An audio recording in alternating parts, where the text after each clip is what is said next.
হয়, অহাকালি মোৰ বিয়া আছিল, কিন্তু আমাৰ পৰিয়ালৰ ভণ্টি শ্ৰী নিকামণি হালৈ তাইৰ বিহু গাবলৈ গৈ আকস্মিকভাৱে গুৰুতৰভাৱে দুৰ্ঘটনাত পতিত হৈ মৃত্যুক আঁকোৱালি ল'বলগীয়া হয়। সেইকাৰণে বিয়া এতিয়া মোৰ পিছুৱাব লাগিব, স্থগিত ৰাখিম।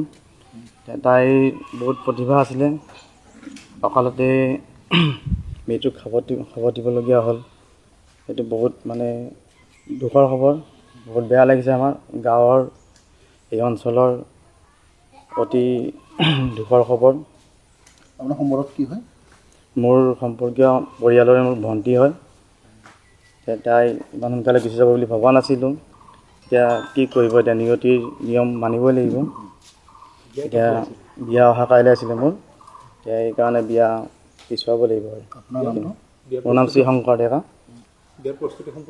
বিয়াৰ প্ৰস্তুতি সম্পূৰ্ণ হৈছিলে, এতিয়া আপোনালোকে দেখিব পাৰিছে। অলপ চলপ আছিলে বাকী, কিন্তু এইখিনি সময়ত আৰু এইখিনি সম্ভৱ হৈ নুঠে আৰু।